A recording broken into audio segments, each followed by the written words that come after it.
Bonjour et bienvenue dans Et tu fais quoi dans la vie, l'émission où l'on explore les métiers et révèle ce qui se cache vraiment derrière un simple intitulé. Mon invité aujourd'hui c'est Camille. Salut Camille. Salut Flavie. Et merci d'avoir accepté de venir parler de ton métier. Est-ce que tu peux te présenter s'il te plaît et nous dire qui tu es ? Je suis Camille. Je m'approche doucement de la quarantaine. Je suis l'heureuse maman d'un petit garçon et belle maman d'une petite fille. Ça fait une bonne quinzaine d'années que je fais ce dont je vais vous parler aujourd'hui. Et j'ai pu découvrir plein de choses différentes. Et du coup Camille, tu fais quoi dans la vie ? Alors Flavie, je suis responsable commerciale. Très bien. Et maintenant qu'on sait ce que tu fais, est-ce que tu peux nous raconter un peu plus concrètement, s'il te plaît, en quoi consiste ton métier de responsable commercial ? En fait, quand t'es commercial tout court et responsable commercial, c'est la même chose. L'idée de base, c'est qu'on te confie un portefeuille client, une zone avec des clients, et tu dois faire en sorte de développer le travail que tu fais avec les clients qu'il y a sur cette zone, et que le travail que tu fais avec eux, il soit profitable pour l'entreprise. Donc ça, c'est vraiment la définition première de ton boulot. Ouais. Et dans tes missions aujourd'hui, c'est un peu ça que tu fais. Et dans mes missions aujourd'hui, c'est ça que je fais, mais du coup, comme tu peux imaginer, c'est assez large. Donc, selon l'industrie dans laquelle tu travailles, selon le poste que tu as, ça peut s'exprimer de 1001 façons différentes. Merci pour ces premières explications. Maintenant, si on revient un tout petit peu en arrière, peux-tu nous expliquer quel a été ton parcours et ce qui t'a amené à choisir cette filière ?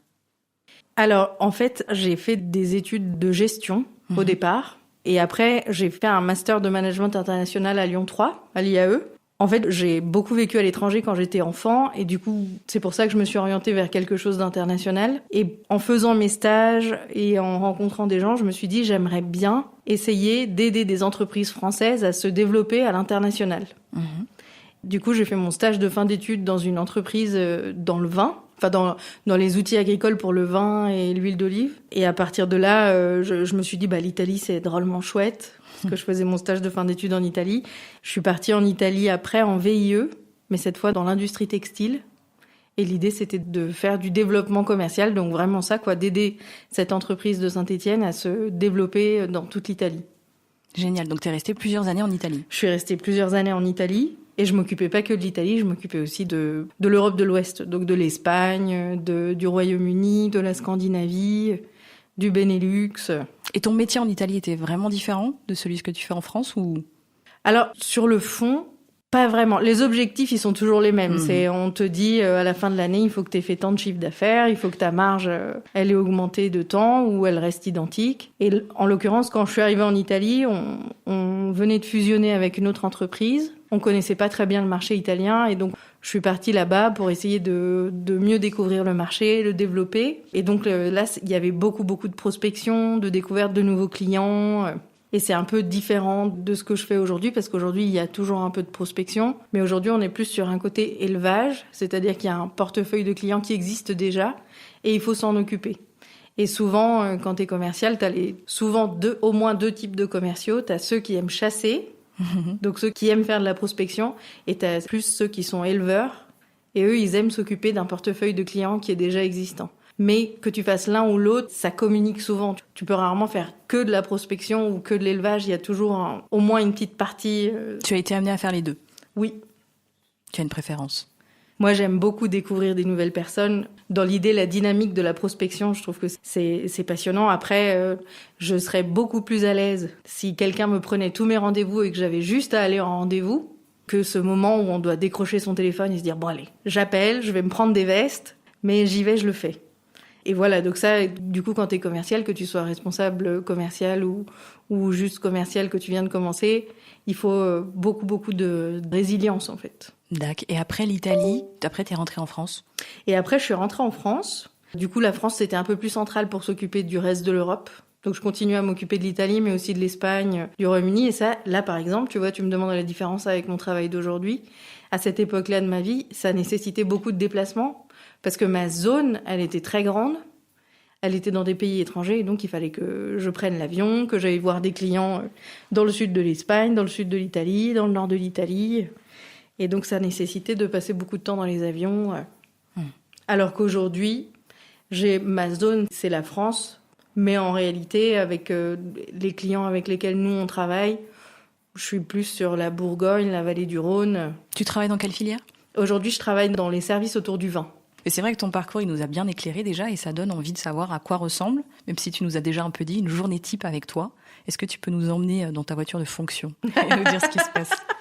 Alors écoute, il y a un peu un fil rouge, et ça c'est un de mes collègues qui me l'a montré, mais le fil rouge, c'est quand même quand tu commences ta semaine, de savoir où t'en es de tes chiffres. C'est vrai que c'est un métier où t'es quand même vraiment guidé par les chiffres, donc le chiffre d'affaires que tu fais avec les clients, tout ça. Donc c'est intéressant en début de journée, ou au moins en début de semaine, de regarder un peu où t'en es pour tes clients qui sont déjà existants. Est-ce qu'ils sont en avance? Est-ce qu'ils sont en retard sur leur chiffre d'affaires? Et en fonction, ça va déterminer tes actions de la semaine. Ok. Donc l'idée, c'est que t'ailles, par exemple, rencontrer tes clients ou les appeler ou les rencontrer, ceux qui sont censés faire un peu de chiffre d'affaires à cette époque de l'année et qui en font pas, par exemple. Mm-hmm.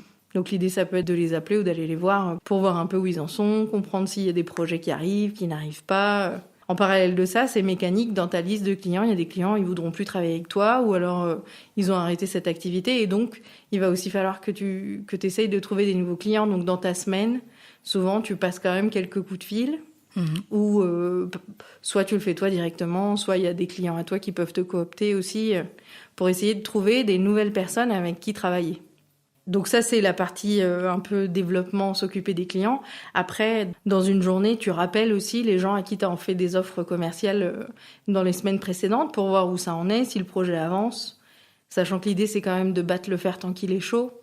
Voilà, pour pas laisser passer les occasions. Et puis ensuite, pour les projets qui vont commencer à se lancer quand tu as reçu des commandes, l'idée, c'est aussi que tu puisses faire le bon relais en interne pour passer toutes les infos que toi t'as eues, les passer aux bonnes personnes en interne pour que la commande de ton client, elle puisse avancer tranquillement jusqu'à la livraison chez le client.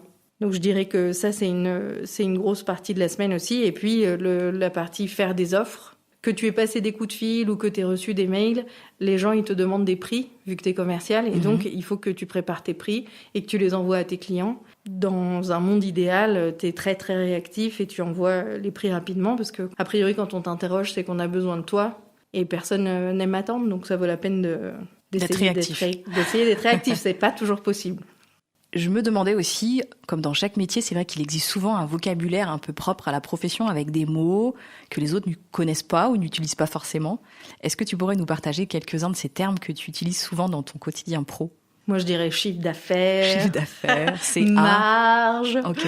Prospection. Ok. Développement. Après, si tu travailles dans un grand groupe, souvent, il y a des petits mots aussi, des anglicismes, en fait, que tu n'as pas forcément en PME. Tu vois, il y a un truc, moi, qui me fait beaucoup rire, parce que ça m'évoque des petites couettes, c'est les quick wins. Qu'est-ce que c'est? C'est les petites victoires rapides de la journée. Tu sais, les trucs, les petits shots de dopamine et d'adrénaline, là, le truc que tu as réussi d'un coup. Et donc ça, je trouve ça drôle, mais moi, je l'utilise pas dans mon quotidien, mais je l'ai déjà entendu dans des grands groupes. Ok, donc c'est du langage assez tertiaire. Je pense qu'on entend, mais ça, c'est des mots du vocabulaire normal, mais service, délai... Ouais, on est vraiment dans le service, le service aux clients, donc forcément, il y a cette dynamique-là. Est-ce qu'il y a un petit geste ou une petite habitude quotidienne qui fait vraiment la différence dans ton travail? On parlait de délai tout à l'heure, le fait d'être réactif, est-ce que c'est ça ou il y a d'autres choses? Alors, être réactif, c'est sûr que c'est hyper important. Et il y a aussi d'autres choses, notamment le fait de connaître ses chiffres.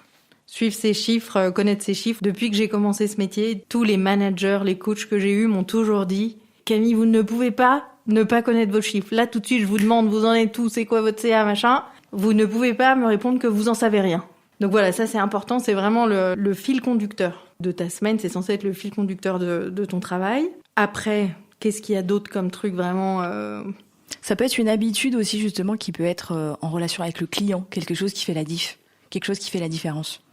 Alors, les choses passent toujours mieux quand on se voit en vrai. Les gens sont moins agressifs quand Si t'as un problème avec quelqu'un, va le voir. Parce que par téléphone, tu risques de te faire pourrir, alors que en vrai, les gens oseront moins, on lit mieux les expressions des autres et on avance plus vite. Et j'avais un chef qui me disait écoute, si t'arrives pas à lier avec ce client, invite-le à déjeuner. Il y a rien qui fait mieux passer les choses que de manger ensemble. Donc c'est créer du contact, mais du vrai lien. Du lien. Oui, parce qu'en fait, ça c'est une autre habitude, mais apprendre très vite. En fait, on pense qu'un commercial, c'est un tchatcheur. Mais en fait, le bon commercial, c'est celui qui écoute, qui se tait et qui écoute pour vraiment comprendre les besoins. Et c'est quelqu'un aussi qui sait parler d'autres choses que de ce pourquoi il est venu, en fait. Et ça permet de créer des liens sur d'autres niveaux et ça permet aux gens de parler. Derrière chaque beau métier, il y a aussi des aspects moins visibles. Quelle est la plus grande difficulté de ton métier? Et même si tu pouvais supprimer une tâche, ça serait laquelle? Alors moi, ce que je trouve difficile, en fait, il y a des moments où tu dois, c'est ce que je te disais tout à l'heure, où tu dois prendre des nouveaux rendez-vous avec des gens qui te connaissent ni d'Ève ni d'Adam. Donc tu dois appeler des gens qui n'ont pas du tout envie de te parler, a priori. Les convaincre. Alors, les convaincre au moins de te rencontrer. Et en fait, c'est là où il faut avoir une persévérance de dingue parce que tu vas te prendre des portes et des portes et des portes, mais t'es à un coup de fil d'un super rendez-vous. Donc, ça vaut la peine de continuer. Mais franchement, si quelqu'un pouvait passer cette étape pour moi et juste que moi, j'aille rencontrer les gens qui veulent entendre parler de nos produits pour la première fois, ça m'enlèverait une belle épine du pied. Donc c'est vrai que tu as déjà tes clients fidèles, enfin ton portefeuille, et à côté, en effet, tu dois faire du développement. Et c'est cette partie-là qui est la plus pénible? En fait, c'est aussi la plus exaltante parce que quand t'arrives, tu te prends un shot d'adrénaline, t'es trop heureux. Mais c'est celle qui demande le plus de persévérance, le plus de résilience. Parce que quand on te dit des noms et des noms et des noms, et ben en fait, le soir tu rentres chez toi, tu peux te sentir un peu abattu, quoi. Et ça fait partie des objectifs qu'on fixe à un responsable commercial, des nouveaux contacts. Oui, parce qu'en fait, t'as forcément des gens qui vont arrêter de travailler avec toi. Et comme, a priori, l'objectif, c'est de développer ton chiffre d'affaires et ta marge, et ben, il faut que tu trouves des nouveaux clients, quoi. Ça fait partie du deal. Oui, t'as pas le choix. Merci de nous avoir donné en tout cas un aperçu en toute sincérité de l'autre face de l'iceberg. Avec toutes ces compétences aujourd'hui, est-ce que ton métier t'a appris des choses à propos des autres, mais aussi à propos de toi-même? Justement, je pense que notamment cette facette de la prospection, elle t'apprend, et après des rencontres clients, ça t'apprend qu'on joue tous un rôle dans notre travail, dans notre métier, et que parfois, il y a des choses comme la prospection que ça vaut la peine de prendre comme un jeu, comme un rôle de théâtre, pour ne pas se prendre les choses en plein dans le bide, et essayer de prendre les choses avec un peu de recul. En fait, c'est pas Camille personnellement qu'on est en train de dire non, c'est que là tout de suite, on n'a pas besoin du service qui est proposé par ton entreprise et ça vaut la peine d'essayer de mettre un peu de distance avec les choses pour pas qu'elles viennent t'affecter personnellement. Ok. Parce que t'es en première ligne, quoi. Et puis il y a aussi parfois des moments de vie inattendus vécus dans son travail. Quelle est la chose la plus surprenante ou marquante que tu aies vécue dans ton cadre pro? Vu qu'il y a beaucoup d'humains, j'imagine que tu as dû vivre des choses parfois intéressantes. Effectivement, il y a eu beaucoup de choses, mais en préparant cette émission, celle à laquelle j'ai pensé, c'est quand j'étais responsable de zone Europe pour l'entreprise dans le textile au tout début de ma carrière. Et en fait, j'étais en déplacement professionnel à Madrid.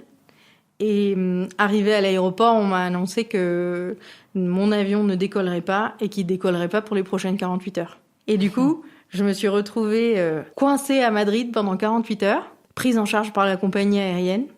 Et du coup, j'ai passé 48 heures suspendue, avec le temps suspendu à Madrid, à aller visiter le Prado, aller découvrir un marché. C'était un petit moment d'exception où t'es arrêté par l'environnement autour de toi et du coup, t'as juste à vivre et à être bien, quoi. T'es dans un cadre pro, mais en effet, tu subis, mais c'est du bon off. C'est du bon off et en plus, à cette époque-là, j'étais célibataire sans enfant, donc personne ne m'attendait à la maison, je pouvais profiter sans stress. C'est vrai que c'est parfois un métier qui doit offrir un cadre de vie sympa. Il y a du voyage. Pour les gens qui aiment voyager, c'est un chouette métier. Oui, effectivement, tu peux voyager. Après, ça dépend encore une fois, de ta zone. Mais effectivement, souvent, et surtout si t'es un commercial de terrain, tu passes pas mal de temps ou dans les avions ou dans ta voiture pour aller à la rencontre de tes clients, leur emmener un échantillon, voir s'ils ont des nouveaux projets, leur faire découvrir ton entreprise. Et plus largement, qu'est-ce qui te motive le plus dans ton travail? Ce qui te donne envie de te lever le matin?